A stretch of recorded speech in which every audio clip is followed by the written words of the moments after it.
धाकड़ खबर बेखौफसुमा बेबाक अंदाज। धाकड़ खबर के न्यूज रूम से मैं आपके साथ हूं अकरम रईस खान। धर्मांतरण यानी कि कन्वर्जन के नाम पर सिर्फ मुसलमानों को ही नहीं, ईसाइयों को भी निशाना बनाया जा रहा है। और सिर्फ उत्तर प्रदेश में ही ऐसा नहीं किया जा रहा है, उत्तराखंड, हिमाचल प्रदेश, मध्य प्रदेश, छत्तीसगढ़ और भी कई सारे भाजपा शासित राज्यों में ये प्रोपेगेंडा एजेंडा आगे बढ़ाया जा रहा है। कैसे कैसे ताज़ा तस्वीरें, लंबा इतिहास नहीं बताऊंगा, सालों पुराना, चंद दिनों के भीतर उभर के आई हैं, वो आपके सामने रखने जा रहा हूं। लेकिन सबसे पहले जिक्र करेंगे उत्तर प्रदेश का।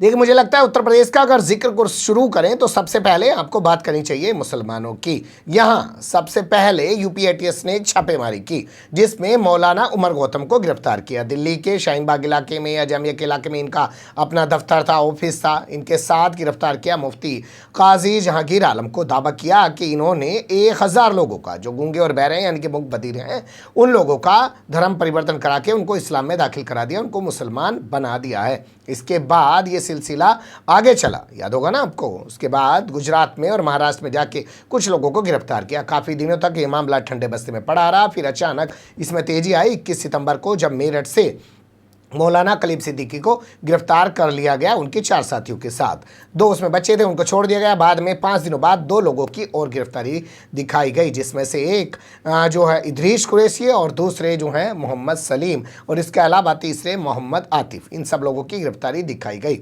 ये मामला धीरे धीरे आगे बढ़ रहा था कि अचानक एक नाम उभर के सामने आ गया। सीनियर IAS जो वर्तमान समय में रोडवेज के चेयरमैन है, यानी कि एक सेक्रेटरी पोजीशन पे बैठे हुए हैं, सचिव के पद पे बैठे हैं, नाम है मोहम्मद इफ्तिखारुद्दीन। उनका एक वीडियो वायरल होने लगा। दावा किया जाने लगा कि जब ये कानपुर के जो कमिश्नर थे यानी कि मंडल आयुक्त थे 5-6 साल पहले, तब ये यहाँ पूरा धर्मांतरण का एक गोरख धंधा चला रहे थे।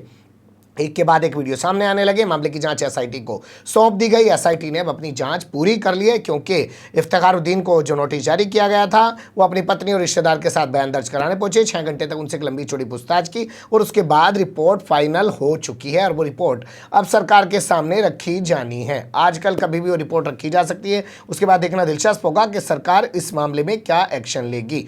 बड़ा सवाल ये पैदा हो रहा है कि क्या मौलाना उमर गौतम, काजी मुफ्ती जहांगीर आलम या इसके अलावा जो मौलाना कलीम सिद्दीकी की गिरफ्तारी हुई है वो मौलाना वाले मामले और अब ये सीनियर IAS वाला मामला जो है मोहम्मद इफ्तिखारुद्दीन का, इसको एक साथ जोड़ दिया जाएगा, इनके सिर आपस में जोड़ दिए जाएंगे। वैसे खबरें तो बहुत कुछ निकल के आ रही हैं जो सीधे शाहरुख खान और सलमान खान तक भी जाके जुड़ रही हैं इन सीनियर IAS से ताल्लुक़ रखते हुए। देखना दिलचस्प होगा इसमें क्या एक्शन होगा। लेकिन ये खबर आपके सामने सबसे पहले रखने का मकसद ये था कि जो टॉप का मामला है, जो जिस पर मीडिया ज़्यादा चर्चा करता है, वो मुसलमानों से जुड़ा हुआ होता है। अब ईसाइयों से जुड़ा हुआ क्या ताज़ा मामला है वो आपके सामने रख देता हूँ।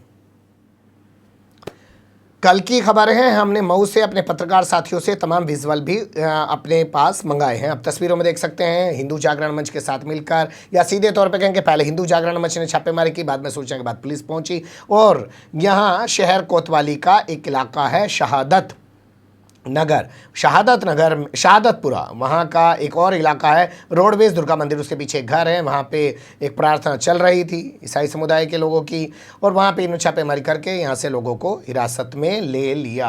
आप देख रहे हैं तमाम तस्वीरों में ये तमाम चीज़ें बताई जा रही हैं। अब यहाँ से जो पादरी पकड़े गए हैं उनका नाम अब्राहम बताया जा रहा है। उनसे कैसे पूछताछ की जा रही है ये सुन लीजिए। और लग यही रहा है कि भगवा गैंग के लोग जो है पूछताछ कर रहे हैं, पुलिस वाले तो पूछताछ इस तरीके से कर नहीं रहे हैं। सुन लीजिए। यहाँ प्रेयर करने की क्या जरूरत है? बीमारियों के लिए प्रार्थना करते हैं। ये इस जगह प्रार्थना होती है प्रेयर की? बीमारियों के लिए प्रार्थना करते हैं। बेटा भाई आपका नाम क्या है? मेरा नाम अब्राहम है। तो आप कहाँ आए हुए थे यहाँ? जी, प्रेयर करने के लिए, जो दुख में दर्द में उनकी प्रार्थना करने के लिए।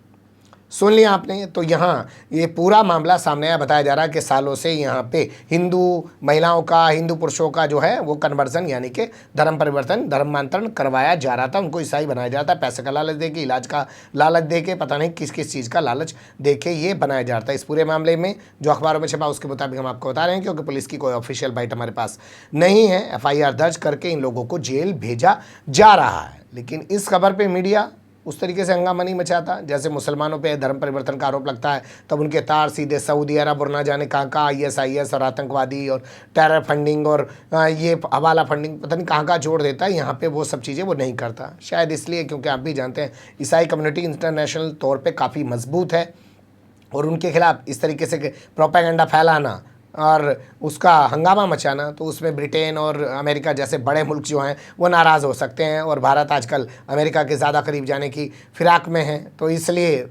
इसके चलते मीडिया को इशारा दिया जाता होगा सरकार की तरफ से कि ठीक है ये जो कर रहे हैं करने दीजिए, लेकिन इन खबरों पे कोई ज़्यादा हंगामा मचाने की ज़रूरत नहीं है। भगवा ब्रिगेड वाले जाके जिसे जो कर लेते हैं वो भी करने दीजिए। अब इसके अलावा और भी बहुत कुछ हुआ उत्तर प्रदेश में, वो भी आपके सामने रख देते हैं। देखिए, आजमगढ़ की कुछ खबरें आपके सामने रखना चाह रहा हूं जो मैंने निकाल के कई दिन पहले भी रखी थी, लेकिन अब ये घटना हो गई बड़ी मऊ वाली और फिर ये IAS वाली, तो मुझे लगा इसी में इसको ऐड कर देते हैं।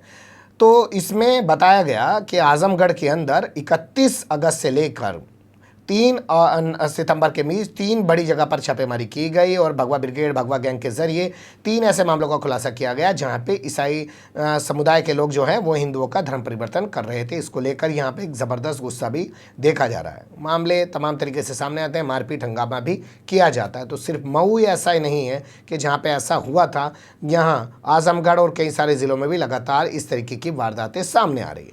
अब कुछ और जगह का जिक्र कर लेते हैं। देखिए, उत्तर प्रदेश ही नहीं, उत्तराखंड में, और उत्तराखंड ही नहीं, हिमाचल प्रदेश में, और हिमाचल प्रदेश ही नहीं, छत्तीसगढ़ में भी तमाम इस तरीके की खबरें सामने आ रही है। लेकिन सबसे पहले ताज़ा खबर पर नज़र डाल लेते हैं जो हमारे पास लेटेस्ट है। उत्तराखंड का एक इलाका है रुड़की, हम जानते हैं छोटा मोटा इलाका तो है नहीं, पहले पश्चिम उत्तर प्रदेश का हिस्सा हुआ करता था।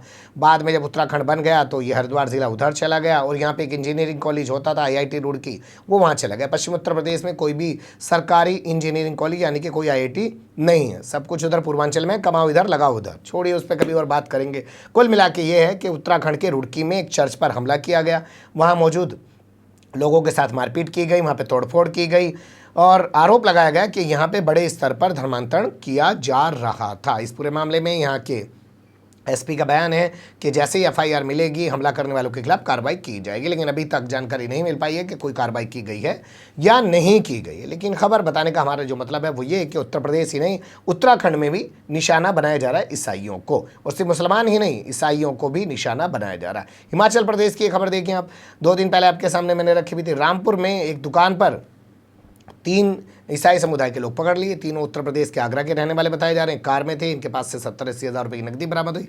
बता रहे हैं कि किसी दुकान पे सामान खरीदने गए और फिर उसका धर्मांतरण कराने लगे। कमाल की बात है ना, 1 मिनट में जैसे धर्मांतरण हो जाता हो। मारपीट कर इनको पुलिस के हवाले कर दिया। बाद में पुलिस ने जब इनके खिलाफ कोई कार्रवाई नहीं की तो थाने के बाहर बैठ के भगवा गैंग ने जमकर एक वहाँ पर हंगामा मचाया। उसके बाद पुलिस ने FIR दर्ज करके इनको जेल भेज दिया। तो उत्तर प्रदेश, उत्तराखंड और हिमाचल का हाल आपके सामने आ चुका है।